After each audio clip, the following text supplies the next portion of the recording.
I showed up to my wife's Lavish company branch opening party, only to see everyone laughing and staring at me.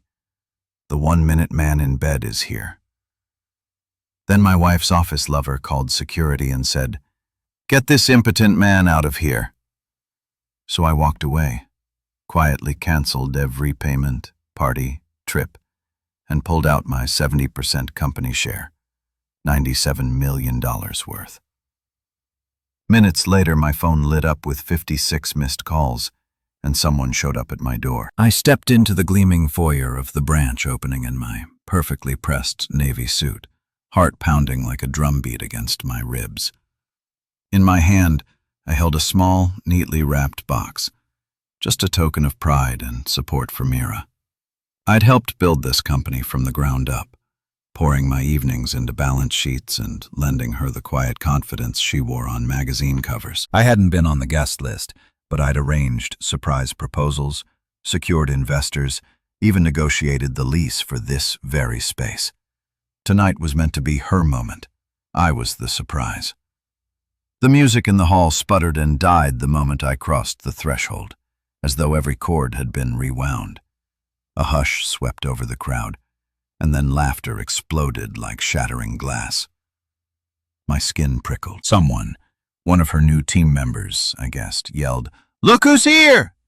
The 1-minute man in bed. A roar of cruel delight followed that jab. My gift slipped in my hand.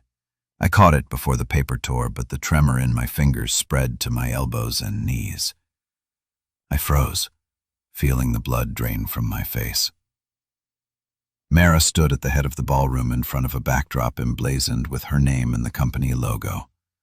Her gaze flicked to me for an instant. Hurt, shock, something unreadable. Then cut away as if I didn't exist. My breath hitched. A flicker of desperation urged me to speak, to salvage the moment, to demand respect. But I didn't.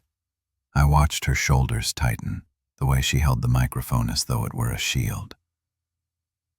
Dorian, her office lover, stepped forward from the side, lips curving into a triumphant smirk. "Security," he said, loud enough that everyone could hear. "Get this impotent man out of here." The reverberation of his command kicked me in the gut.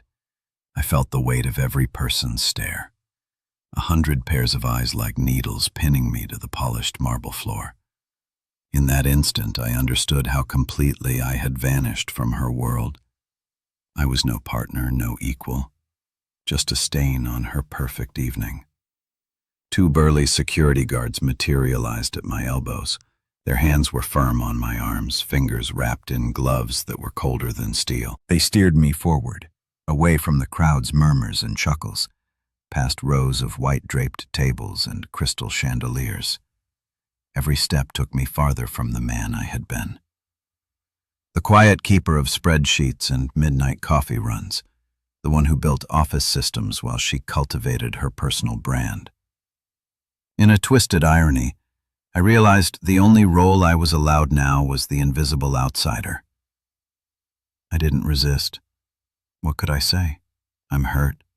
I love you." The words felt as hollow as the applause that greeted her speech once I'd been led away.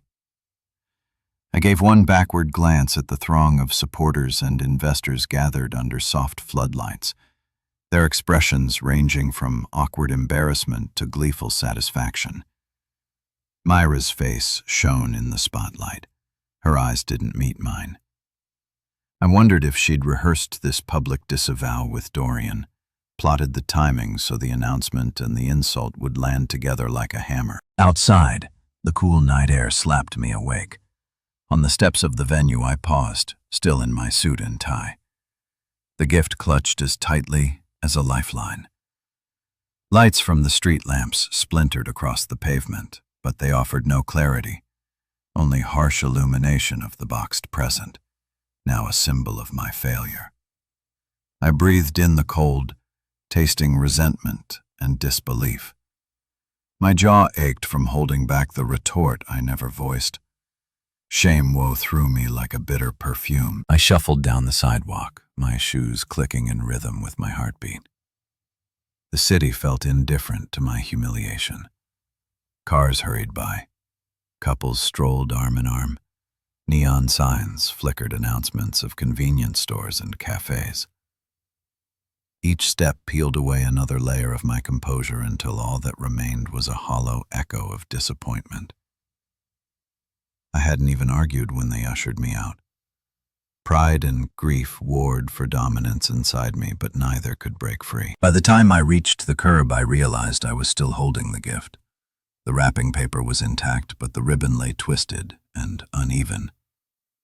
I sank onto a low stone wall, sliding down until I was perched at its edge. The package rested in my lap, a small, bright promise that felt meaningless now. I stared at the little bow, at the neat edges of the box, wondering if I should toss it into the gutter or hold on to it like proof that I still cared. My phone buzzed in my jacket pocket, but not with Myra's name on the screen. Just a string of business notifications, reminders that my own company files awaited my attention. A text from an investor popped up. "Congrats on tonight's launch, Mirror," followed by a smiling emoji. I let the phone slip from my hand, the screen lighting up the asphalt before the device skidded to a stop. I didn't chase it. I sat there silent and still, feeling the weight of that cruel phrase echoing in my mind. 1 minute, man. The insult stung, but it wasn't only about sex.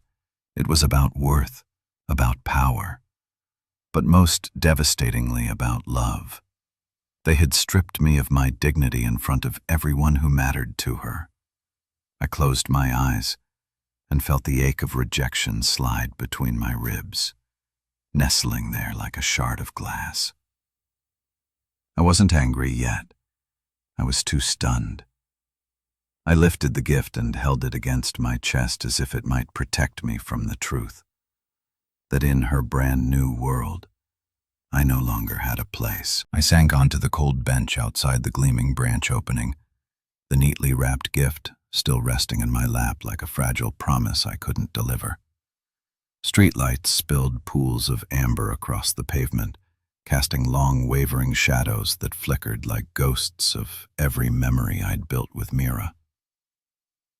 My shoulders slumped, and the weight of that small box felt heavier than any burden I'd carried for the company. I traced the edge of the ribbon with a fingertip, imagining how she might have unfurled it, cracked open the paper, and found the delicate bracelet inside, a simple silver link engraved with her initials. Instead, I sat alone, the night air crisp against my skin, and listened to the silence of a phone that ought to be buzzing with her apology.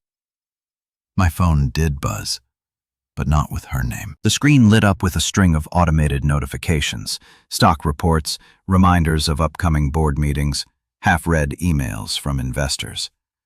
None bore the warmth of her voice or the familiarity of a heartfelt text. I stared at the blank space where her reply should have been, and felt the ache of betrayal twist in my gut. The laughter from inside the event still echoed in my ears, harsh, triumphant, dismissive. Impotent man, they called me. It wasn't merely a taunt about my body. It was a declaration that I was useless, invisible, unworthy of the life we'd shared. The knowledge cut deeper than any insult I could have hurled at them. I closed my eyes and let my mind drift back to the early days, when Mira and I were a team united by vision and trust. I remembered late nights scattered across spreadsheets, her soft laughter drifting through the home office as she drafted marketing copy. I'd proofread while she sketched logos, offering quiet encouragement when she doubted her own brilliance. I financed our first lease, secured the series of seed investments, negotiated vendor discounts for her prototypes. Every crucial corner of that company bore my fingerprints, though the public face belonged to her. In her speeches, she'd extolled the virtues of innovation, the spirit of entrepreneurship, never once acknowledging the silent architect behind the scenes. Me. It wasn't resentment I felt in that moment on the bench. It was grief. The grief of realizing that every sacrifice I'd made, every sleepless night spent securing lines of credit, had been taken for granted. I pictured the unopened gift tucked away somewhere inside that building, lying neglected on a satin cloth or a mahogany desk as she basted in applause at top of her platform. Anger flickered at the edges of my thoughts, but it was cold and distant. What warmed my chest was determination. I couldn't force her to open that box, but I could open a new chapter for myself, one in which my worth wasn't tied to someone else's validation. I exhaled, and a plume of breath drifted into the night.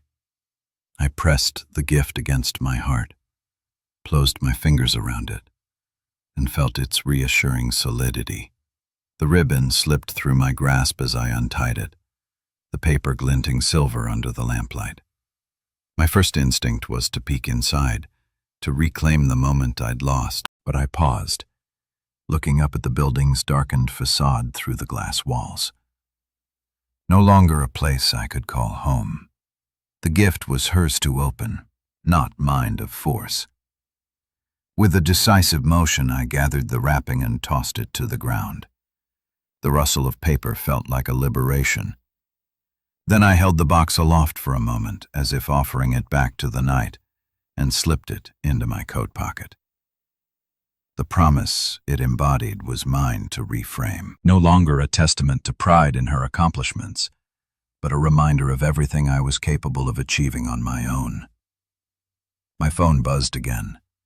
Another email, another alert.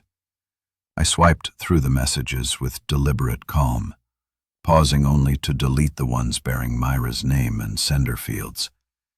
In their place, I started typing a new note to myself. Remember your value. You built this. The words appeared on the screen like a mantra, steady and unyielding. I stood and brushed off my suit jacket, the crisp navy fabric no longer feeling like armor against shame, but rather a reminder of who I'd been and who I could become. The city's hum softened at my back as I took a step away from the bench. My path lay forward, not back to that building or the mocking eyes within. I felt the steady thrum of purpose pulse through my veins, stronger than any insult or humiliation. As I walked, the unopened gift nestled against my chest beneath my jacket. I realized that the true power lay not in exposing someone else's wrongdoing, but in reclaiming my dignity on my own terms. No longer the silent supporter, I would become the architect of my own destiny. Mira could keep her empty stage. I was heading toward a future where respect wasn't borrowed. It was earned through action and integrity. By the time I turned the corner onto the quieter street, the gift no longer weighed me down. Instead, it reminded me that kindness endured beyond rejection, that generosity could flow in every direction. I pocketed my phone, squared my shoulders against the night breeze, and began to carve out a new narrative, one where I would claim the applause that had always been rightfully mine. I returned home that evening with the gift still tucked in my coat pocket, a silent testament to the pride I once felt. The streetlights flickered as I climbed the steps to our front door, and each creak in the old wood underfoot echoed the fractures in my life. Inside, the apartment was dark and empty, save for the cold glow of the city skyline through the curtains. I set the gift on the coffee table, then moved to my desk where a neat, unassuming folder lay waiting, the one I had kept meticulously updated over the years. I flipped on the lamp and opened the folder to the first page. A printed invoice from our earliest days, dated nearly a decade ago. The currency conversion rate was scribbled in the margin, and my handwriting marked the cost of licensing fees I'd negotiated on Myra's behalf. I traced the faint pencil strokes, recalling how I had offered my savings to fund her vision when no bank would lend us a dime. My chest tightened at the memory of handing over that down payment, barely daring to hope it would become more than a gamble, I rifled through the stack. Wire transfer confirmations, digital prints of bank statements showing six-figure amounts wired from my personal account into the company's operating fund. Emails with heads of wealth management praising my credit line. 70% of the capital had come from me.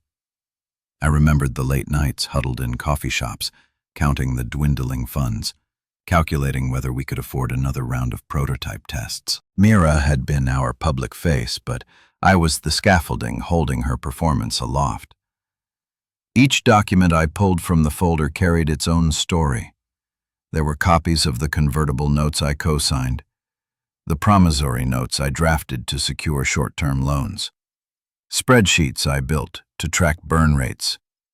I even found the insurance policies I arranged to cover product liability, dedicating hours to negotiating premiums so that our fragile startup wouldn't crumble under legal scrutiny. I flipped through every page, feeling the weight of my contributions accumulate like layers of sediment, each sheet a sedimentation of my sweat and faith.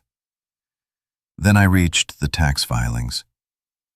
My name appeared on every K-1 distribution statement, my social security number entwined with the company's EIN. I recalled the meeting when I had insisted we file as an S-corporation to maximize her personal brand's tax efficiencies. The arguments we had about dollars saved versus dollars earned. Mira had waved away my concerns, trusting me to handle the minutiae while she dazzled investors on stage. Now it struck me how invisible I had been in her success story. I closed the folder gently and opened my laptop. A blank spreadsheet waited for me. Columns labeled date, description, amount, account, notes. I began entering figures. The $250,000 seed round I funded. The $12 million Series A wire I initiated after negotiating a valuation I deemed fair. The $500,000 bridge loan I underwrote when investors balked. As I typed each line, the numbers formed a ledger of my devotion. A ledger that should have warranted respect, but instead became ammunition for public humiliation. A new folder lay beside me, its flap fresh and crisp on it. I printed a bold label, Final. The word felt good on my tongue, heavy with promise. I reassured myself that this folder would mark a turning point. I poured another cup of coffee and spread the chart printouts on the desk, arranging them into stacks by year. There was a certain poetry in seeing the trajectory of commitment drawn in bar graphs and pie charts, a visual testament to every sleepless night and every penny risked. I paused and looked out the window. The city lights shimmered like a constellation of opportunities yet undiscovered. The receipts and invoices were more than proof of loan agreements. They were proof of my capacity to create, to endure, to build. They reminded me that my worth was not measured by applause, but by the integrity of my actions. My throat tightened with gratitude for the experience, even as it trembled with the sting of betrayal. With deliberate care, I placed each document into the new folder, my fingers brushing embossed labels and printed ink. When the last sheet slid inside, I snapped it shut. It was compact, but it contained the sum of my partnership in the company that had turned its back on me. I laid the final folder at top of the original one, as though stacking the old chapters beneath this new resolution. I leaned back in my chair, clutching the folder to my chest. A slow, sure sense of calm washed over me. I realized that the humiliation I had endured could fuel my next chapter. The receipts were a weapon not of vengeance, but of self-assertion, a reminder that I possessed the skills, the capital, and the tenacity to begin again. The gift on the coffee table caught my eye. I rose and retrieved it, lifting the ribbon to inspect the box. For a moment, I considered tossing it aside in anger, but instead I placed it gently into the final folder as though sealing my past kindness within the ledger of my future resolve. I shut off the lamp and closed my laptop. In the hush of the apartment, I heard my own heartbeat, steady and resolute.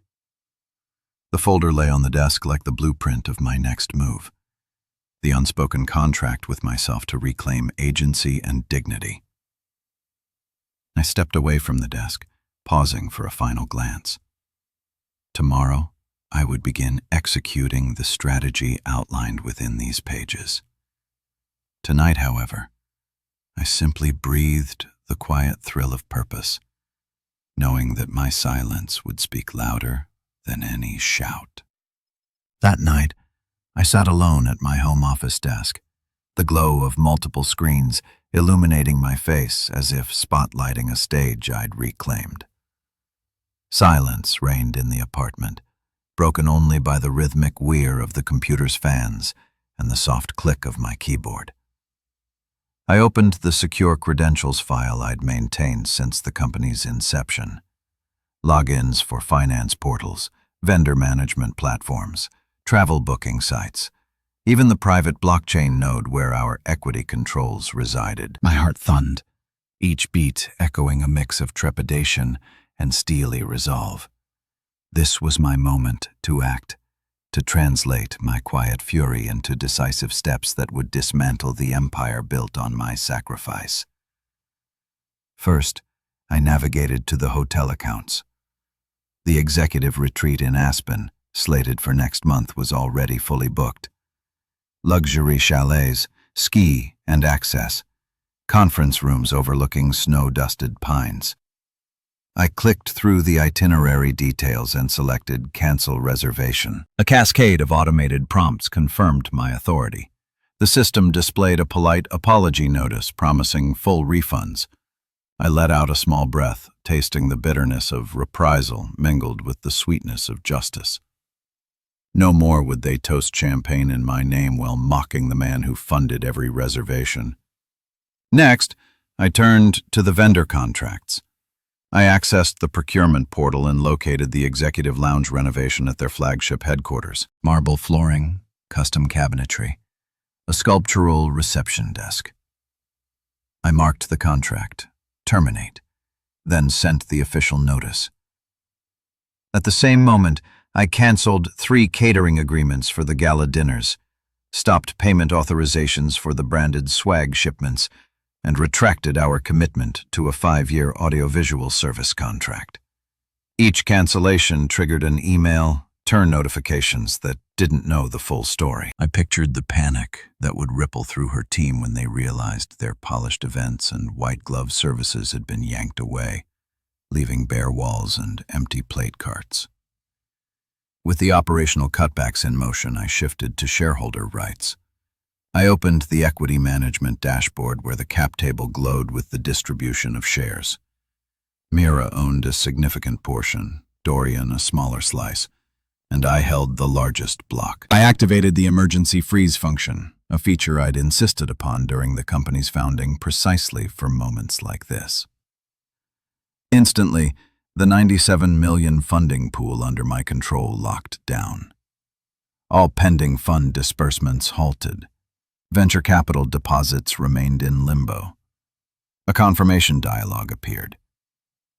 Funding pool successfully frozen. I stared at those words, feeling the thrill of power surge through me, as though I'd pulled the lever on a giant vault door. I leaned back in my chair, fingertips brushing the cool metal of my desk lamp. My reflection in the dark window looked different. Eyes more focused, shoulders less weighed by doubt. I considered the dawn's board meeting, when news of the freeze would spread like wildfire.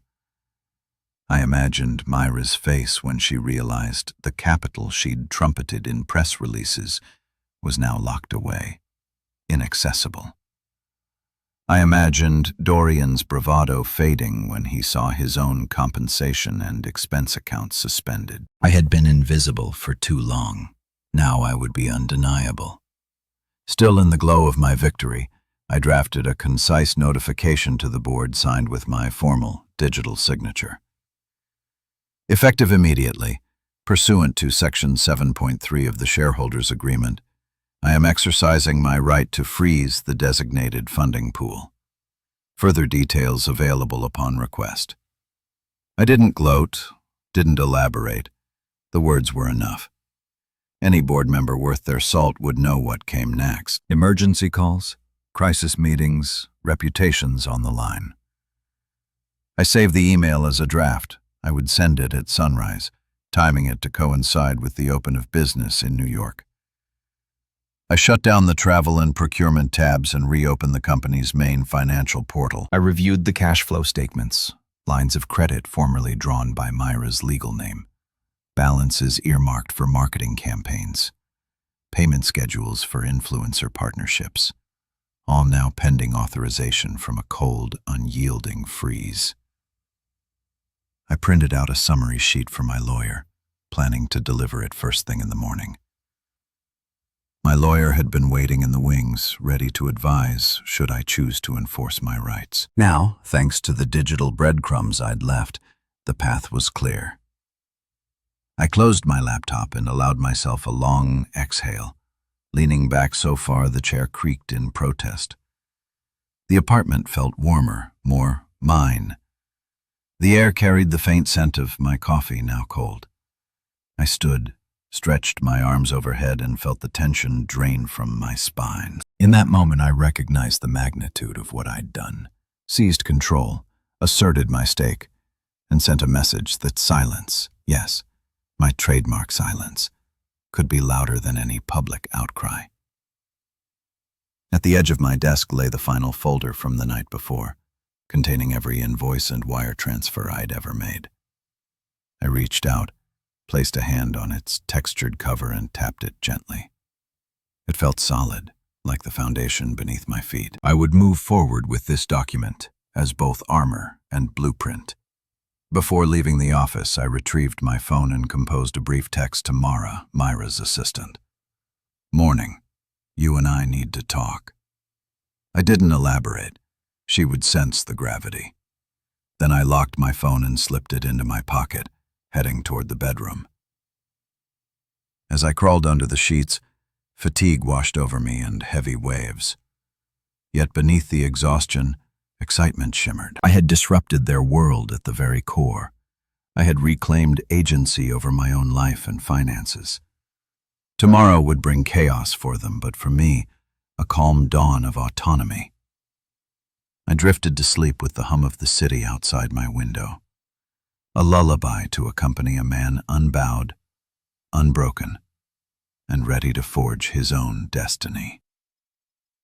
Morning light filtered through the hotel curtains, painting soft gold stripes across the rumpled sheets. For a moment I lay still, listening to the distant hum of traffic below and the faint click of a hallway door.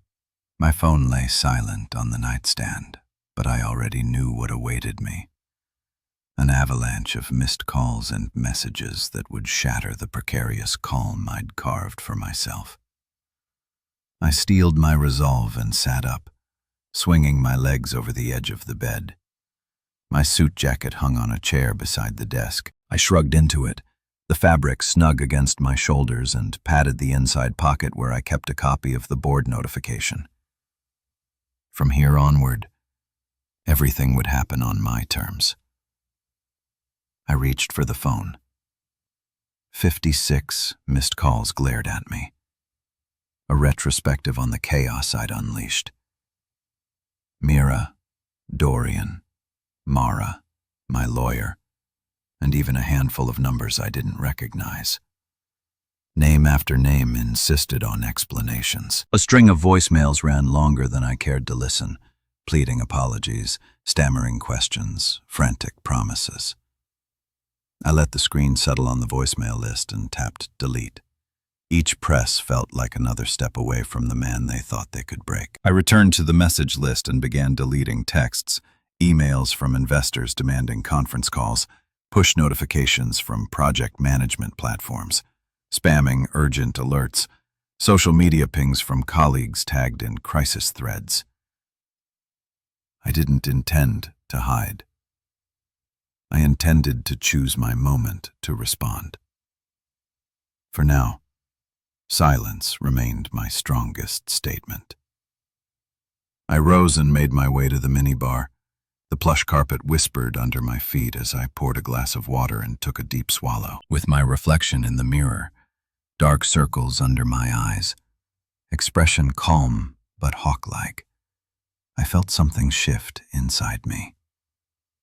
The faceless majority of my life had been reduced to panic-stricken pleas. Now the world would bend to meet the consequences of its own arrogance. Just then, my lawyer's name popped up. I answered.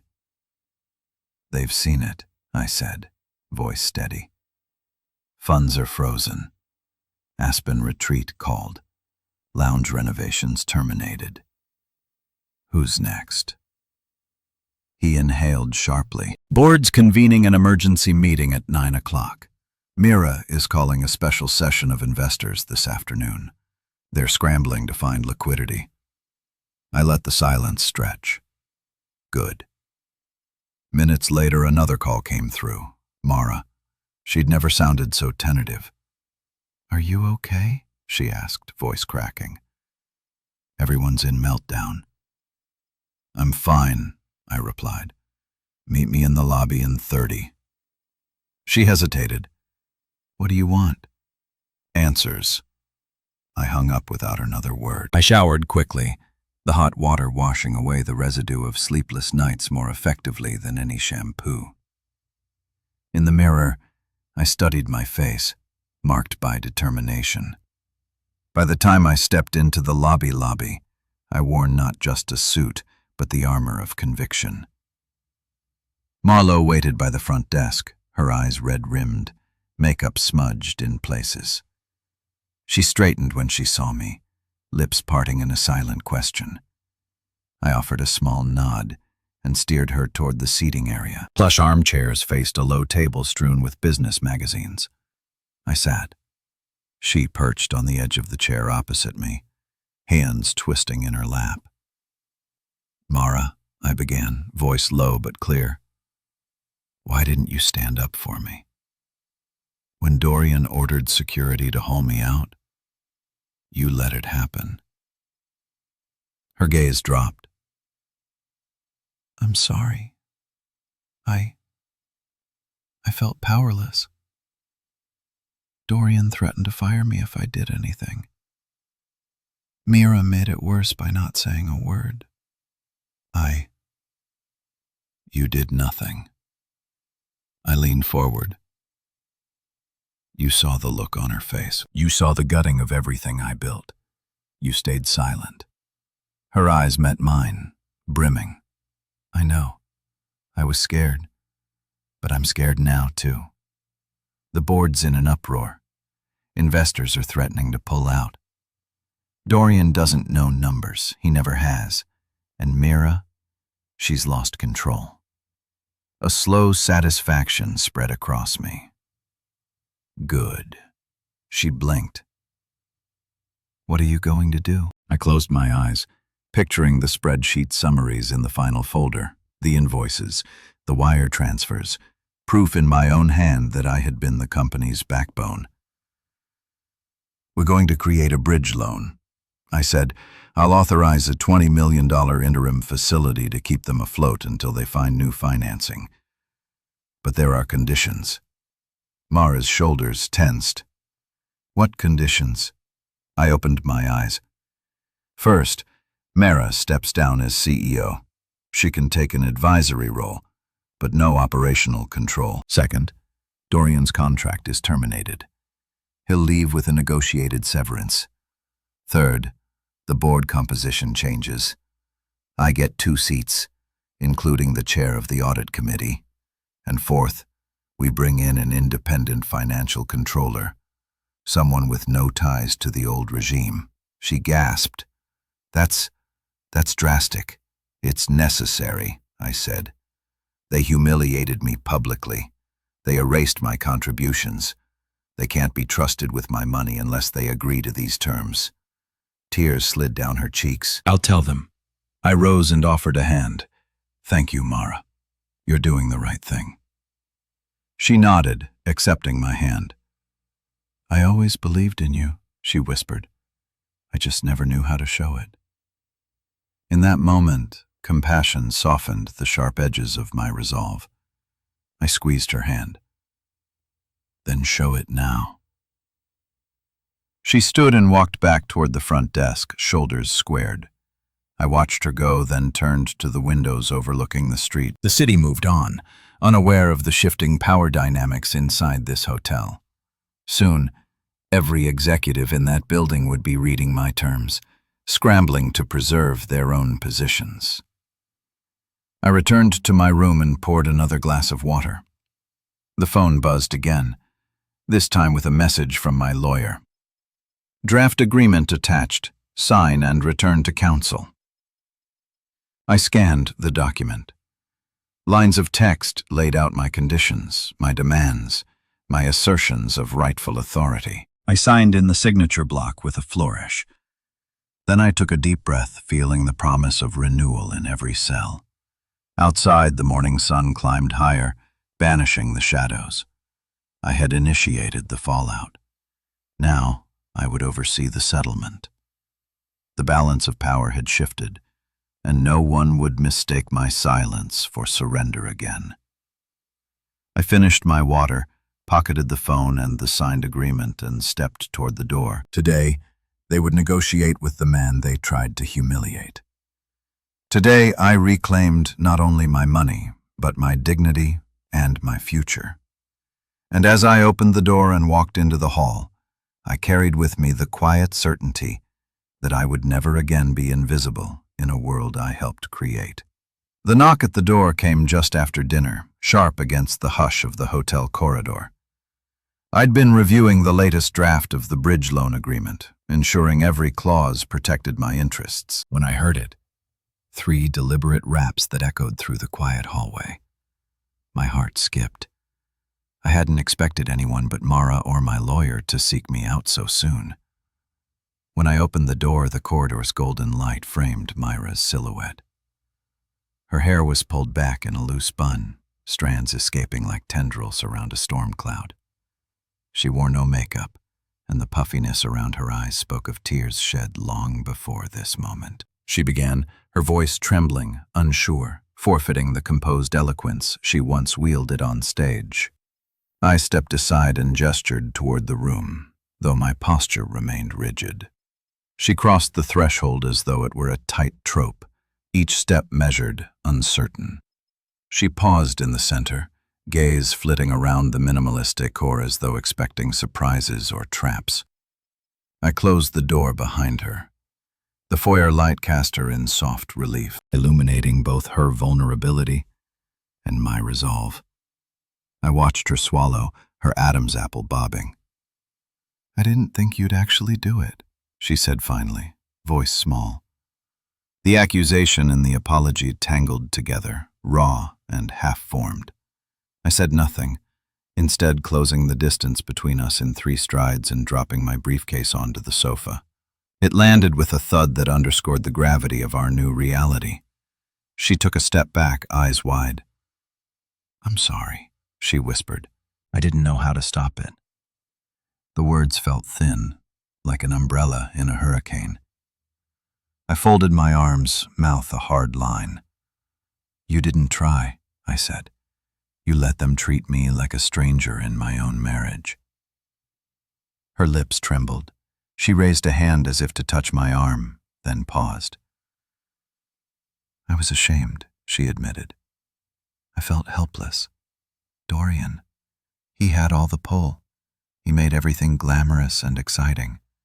When he told security to throw you out, I couldn't move." I closed my eyes, recalling the flush of embarrassment at the party, the cold grip of the guards, the hush that followed. My chest ached with the old wound. "Shame is only powerful if you let it stay inside you," I said. "You hid your shame behind my silence." She nodded, tears slipping down her cheeks. "I was dependent on you," she confessed. "I built my brand on your labor. I used your money, your expertise, your name. And then I was terrified of losing it all if I spoke up." Silence stretched between us, taut as a drawn bow. I studied her, every quiver of her lip, every flicker in her eyes, and realized I'd never seen her so exposed. The public persona had crumbled, revealing the woman beneath, flawed, regretful, desperate for redemption. Yet even in her vulnerability I found no comfort. "I erased you," she whispered, voice barely above a breath. "I erased the man who held up my world." I exhaled, letting the tension drain from my shoulders. "You erased me in front of everyone I cared about," I replied. "That cuts deeper than any company account freeze." Her gaze dropped to the carpet. She seemed to shrink within the space as though she wished to disappear. Then she lifted her head, resolve kindling in her eyes. "I want to fix this," she said, voice steadier. "I'll sign your agreement. I'll step down. I'll do whatever it takes." My mind replayed the clauses I drafted. Repayment schedules, board seats, severance for Dorian, her resignation, everything I demanded to protect my money and my dignity. I considered telling her there was more. An apology that went beyond legal documents. An admission that trust would take time to rebuild. But I didn't. Instead, I let her words hang in the air like an offering. "I appreciate that," I said quietly. "But this isn't about just signing papers." I folded my arms again, though the rigidity in my chest softened slightly. "It's about acknowledging what happened in here." I placed a hand over my heart, then let it rest by my side. "You need to understand the consequences of your choices, not just the financial fallout." Tears welled again. She took a hesitant step forward. "I do understand," she said, voice barely above a whisper. "I lost you. I lost everything that mattered. And her voice broke, but she pressed on. "I will live with that." I watched her inhale as though drawing courage from the silent room. In that moment, I recognized the hardest part. Mercy. Justice had been served by freezing funds and restructuring the board. But mercy would come from acknowledging the truth between us and deciding whether to build something new or leave the ruins behind. I sighed. The sounds soft and weighted. "I'll send over the revised agreement tomorrow." I said it will include a clause about a public statement, something to acknowledge the truth of what happened, so the world can see more than just the headlines. She nodded, determination tempered with humility. "I'll do it," she promised. We stood in silence again, two figures in a quiet room, separated by trust broken and perhaps beginning to mend. I realized then that this was more than a negotiation of dollars and board seats. I returned it with a nod. Then, without another word, I turned toward the desk where the folder labeled "Final" lay waiting, and she followed me. Together we stood at the precipice of an uncertain future, one we would have to chart without the safety net of silence. When I walked back into the company offices the next morning, the familiar hum of printers and ringing phones had been replaced by an uneasy silence. The lobby's polished marble floor reflected a scene of quiet abandonment. Half of the reception chairs lay empty, and the display cases that once held gleaming product prototypes stood empty or dusty. I carried my briefcase in one hand and the final folder in the other, each step echoing against the walls in a way that underscored how thoroughly the landscape had changed. My arrival prompted glances from a handful of remaining staff members, their expressions flickering between relief and trepidation. I nodded once, acknowledging the tension that hung over the place like a thick curtain. Upstairs, I found Mara sitting at her desk, drumming her fingers against the mahogany surface. When our eyes met, relief washed over her features. She rose to her feet, clutching a single sheet of paper. "He's here," she said softly, nodding toward the glass-walled boardroom. Dorian is waiting. The others are in the next room. I thanked her and entered the boardroom where a circle of uncomfortable chairs faced a broad conference table. Mira sat at the head looking small in an oversized blazer, her hair pulled into the same bun she'd worn at the hotel. Dorian stood by the window, arms crossed, but his usual smirk was gone. He seemed hollowed out as though he knew his position was untenable. A handful of executives clustered in the far corner, whispering with furrowed brows. Investors lingered by the door watching me like predators, evaluating whether to strike. I placed the final folder on the table, its weight a silent reminder of every investment I'd made and every sacrifice I'd endured. Then I opened my laptop and projected the summary I prepared. A concise breakdown of capital contributions, a timeline of cancellations, and the terms of the bridge loan agreement. I will sign the repayment agreement in full with the bonus you specified. Dorian's contract will be terminated with the agreed severance. I accept your seats on the board and the audit committee, and I understand we'll appoint an independent financial controller. As she spoke, I observed each reaction. Reliefs softened some faces while others froze in indignation. Investors scribbled notes. Legal counsel leaned in to whisper with Mara. Dorian's shoulders sagged, his gaze dropping to the floor. I felt a surge of vindication, but also a flicker of something unexpected. Sorrow for the ruinous path we'd taken. When she finished, I stood and closed my laptop. "Thank you," I said simply. I paused, letting my gaze sweep across the room. This isn't just about restoring operations. It's about acknowledging accountability for the humiliation I endured, for the structure I provided, for the trust that was broken. I met Myra's eyes. "Your apology is on record, and your actions will honor it." A board member cleared his throat. "What is your plan moving forward?" he asked, voice cautious. I opened the final folder and handed him a printed roadmap, 3 pages outlining the restructuring timeline, milestones for fundraising, and benchmarks for executive performance. "We'll stabilize liquidity through the bridge loan, then pursue a Series B with new investors who align with our vision," I explained. "We'll streamline operations, reduce overhead, and rebuild staff morale through transparent leadership. The independent controller will audit past expenditures and recommend best practices. We'll institute quarterly reviews for executive conduct to ensure accountability." Questions followed about projected revenues, marketing budgets, product roadmaps, but I answered each with clarity, drawing on the deep knowledge I'd accumulated over years of silent stewardship. With every response, I felt the cushion of respect grow beneath me. It was a far cry from the moment I'd been escorted out by security. Now I commanded the room. When the meeting adjourned, Mira approached me as others scattered toward their offices. She offered me a small envelope. "This is a letter," she said softly. "I asked Mara to give it to you." I opened it and withdrew a single sheet of heavy parchment.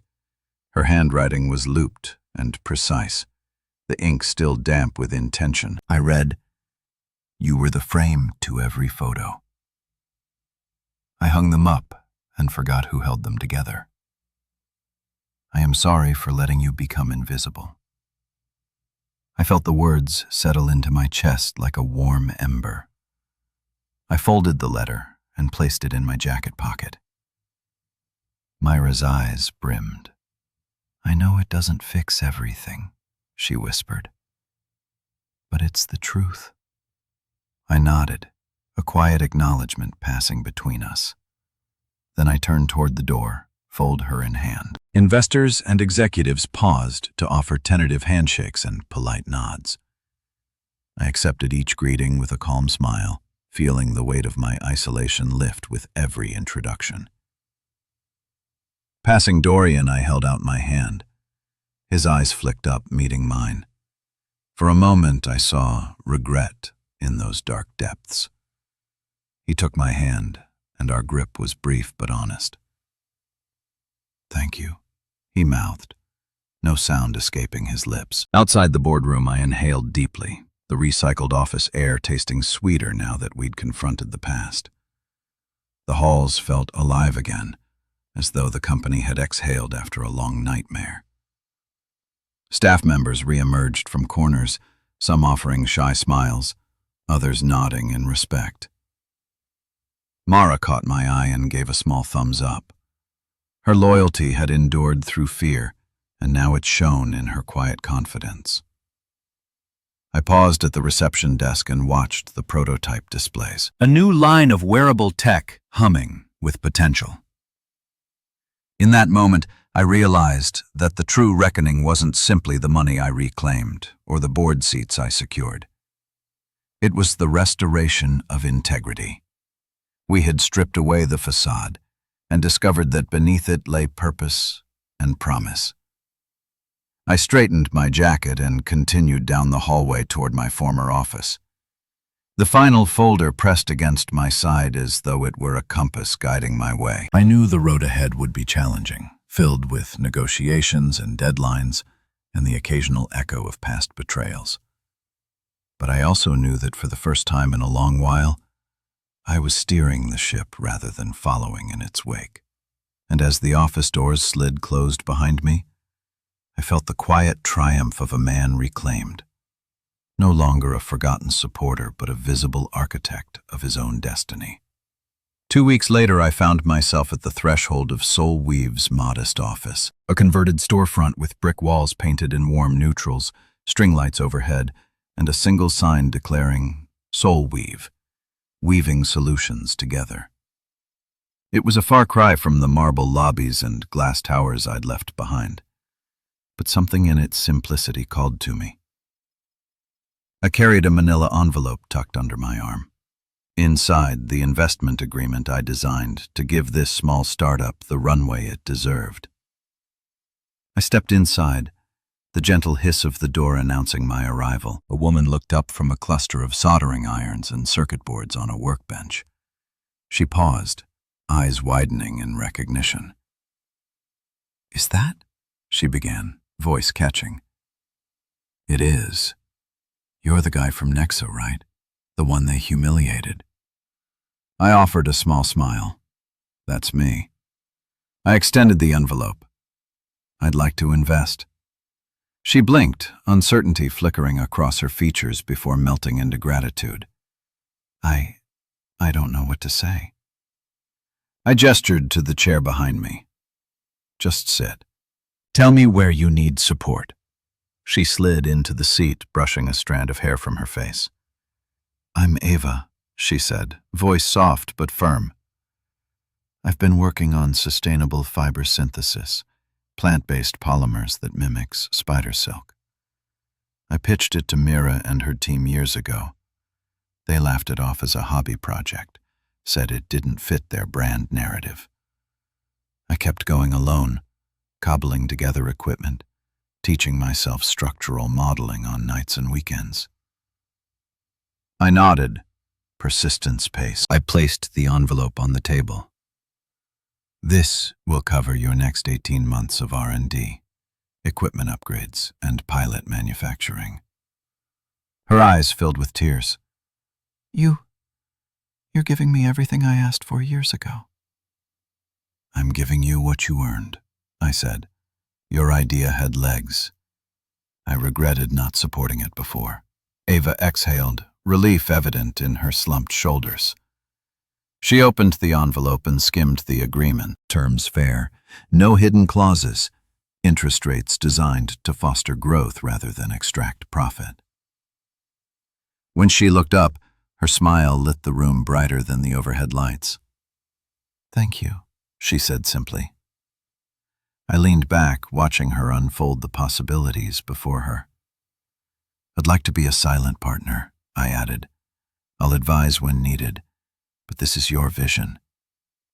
She nodded, conviction shining in her eyes. I wouldn't have it any other way.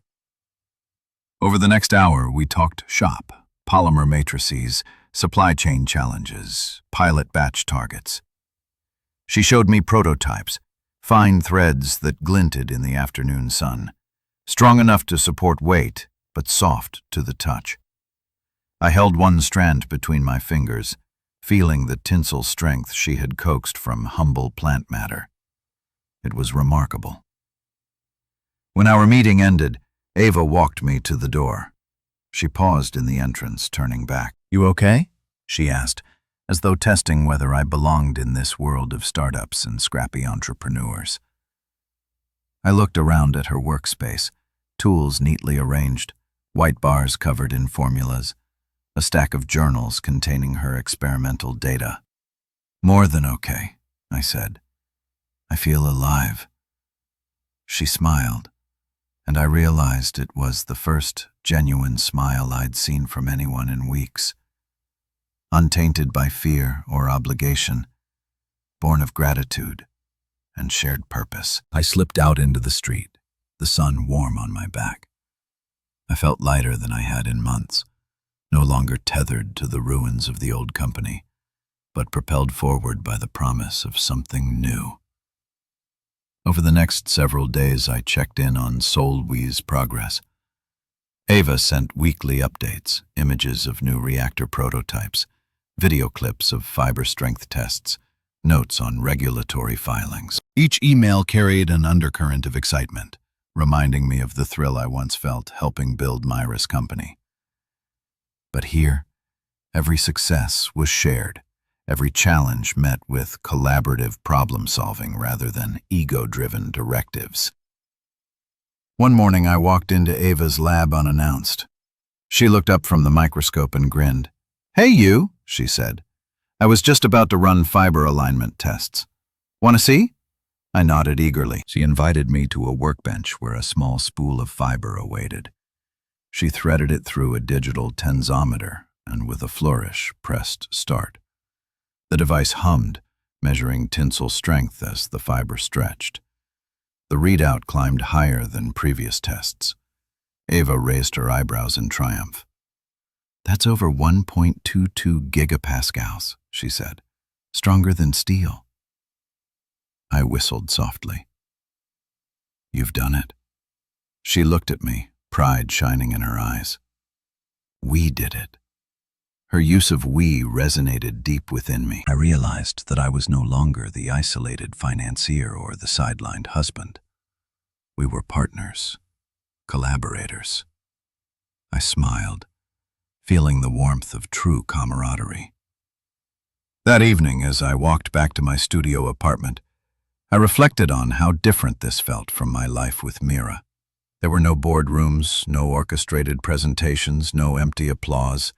There was only purpose, mutual respect, and the quiet satisfaction of shared achievement. I pulled out my phone and drafted a text to Mara, who'd become one of my few confidants invested in Solweave. "It feels right." I pressed send and slipped the phone into my pocket.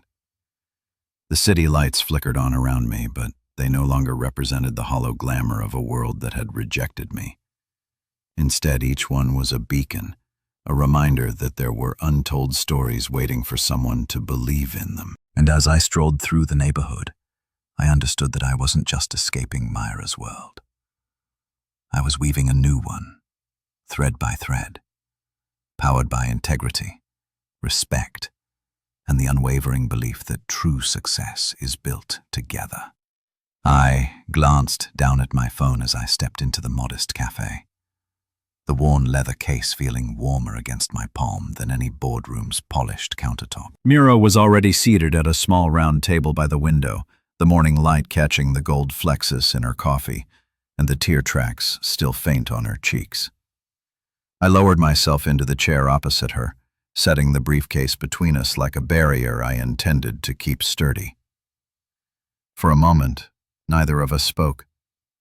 The bustle of baristas and the hiss of espresso machines filled the space, but around our table, everything felt hushed, as though time had paused to witness this meeting. Mira reached out and folded her hands on the table, fingers trembling slightly. "Thank you for agreeing to meet me here," she said, voice steadier than I would have expected. I nodded and retrieved the legal papers from my briefcase. Their crisp pages outlining the repayment terms for the $97 million I'd frozen. The ink was still fresh.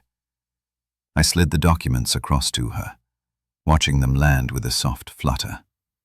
"These are the final terms," I said. $97 million, plus a 10% bonus to be repaid over the next 2 years, interest-free. You step down, relinquish your equity and operational control, and I receive the board share position. She picked up the top sheet and ran her fingertip along the signature line. Her gaze flicked up at me, meeting my eyes with an intensity that reminded me of early days when we'd shared a single laptop and a single dream. "I understand," she whispered. "I'll sign." She paused, pin-poised like a reluctant bird about to take flight. "But before I do, I need to say something more." I leaned back, maintaining my stillness as she took a breath. "I don't expect this to fix everything," she said, voice soft but determined. "I know I destroyed your trust, and I can't undo that. But I want you to know that I finally see the cost of my ambition. I lost sight of who you are and what you gave me. I hung the pictures of our success on the wall and forgot who built the frame." Her words landed in my chest like a fist wrapped in velvet. I felt the tension loosened slightly, though I kept my expression unreadable. "Your apology is noted," I said. "What matters now is action. The world needs to know the truth." She nodded and slid the repayment and resignation papers toward me, signing them with controlled strokes. Then she reached into her purse and withdrew another document, a short public statement drafted on my instructions. It read, "To our community, I acknowledge that I relied on my husband's unwavering support and unfounded sacrifices to propel this company forward. I apologize for the harm caused by my silence and mistreatment. I stepped down to make amends and ensure transparency moving forward." Mira handed me the signed letter, her hand lingering on the edge of the table. "Will you release these tomorrow?" she asked. "Yes," I replied. "I'll publish at 8 a.m. Eastern." The clatter of cups and the murmur of conversation around us resumed its normal rhythm, and the moment of stillness faded. We both looked out the window, watching pedestrians pass along the street, oblivious to the seismic shift our agreement would trigger. She folded her hands again. "I don't know who I am without the title," she confessed, voice fragile. "But I want to learn." I studied her, bruised but resolute, humbled yet hopeful. "Then learn," I said. "Take responsibility. Find a new purpose. I'll withdraw my support for extending operations in your direction, and you can forge your path from scratch." She nodded, tears welling once more, and offered a faint smile. "Thank you," she said, voice thick with gratitude. I remained silent, allowing the weight of our exchange to settle between us. The cafe's atmosphere felt lighter now, as though honesty had lifted a cloud. I stood, gathering the signed papers and my briefcase. As I walked away, I heard her call my name. I paused, turned, and she mouthed, "Good luck." I offered a curt nod and stepped into the sunlight of a future no longer defined by shared illusions, but by the clarity of truth and the promise of new beginnings. I moved into my new studio apartment the day I finalized the last of the company documents, 10 feet by 12 feet with a window overlooking a brick courtyard. The air felt different here, lighter, as though it carried room to breathe rather than the stale heaviness of boardroom politics. There were no receptionists to impress, no assistants to fetch coffee, just blank walls waiting for me to leave my mark. I carried in a single cardboard box containing essentials: a laptop, notebooks, my favorite fountain pen, and the silver bracelet I'd meant to gift Mirror. I placed the box on the hardwood floor, paused, and then set it aside unopened. I unpacked slowly, arranging books on a shelf, rolling out my yoga mat, hanging a handful of abstract prints I'd picked up at flea markets. Each task felt grounding, a reminder that life continued beyond spreadsheets and shareholder votes. I made coffee on a small hot plate, the aroma filling the room in comforting swirls. As I sipped from a chipped mug, I glanced out the window at the courtyard below. Potted plants, wrought iron chairs, and a stray cat weaving through the shadows. It felt like an actual home. In the days that followed, I settled into a new rhythm. Mornings began with stretching and journaling. I tracked daily wins and challenges, setting intentions rather than ticking off endless to-do lists. I spent afternoons meeting with entrepreneurs at local cafes, offering mentorship on financial planning and growth strategies. Their gratitude was genuine and unguarded, no hidden agendas, just people striving to turn ideas into reality. I felt my pulse quicken with each thank you and each spark of hope in their eyes. One afternoon, I attended a workshop on social impact investing. The organizer introduced me to a network of investors focused on clean energy, social housing, and educational startups. Their values aligned with mine: profit intertwined with purpose. I spoke passionately about SoulWeave's sustainable polymers and offered insights from my own experiences. A woman in the back, her name tag reading Naomi, approached me afterward. She ran a venture fund that backed female founders in emerging markets. "We need someone with your integrity," she said, handing me her card. "Let's talk." That evening, I returned to my studio, heart alive with possibility. I brewed tea and opened my laptop, drafting an email to Naomi outlining potential collaborations. The silver bracelet sat on the desk beside me, a relic of a past chapter. I reached out, touched the cool metal, and slid it into a drawer. Some gifts are better held for oneself, as reminders of lessons learned, rather than unfulfilled promises.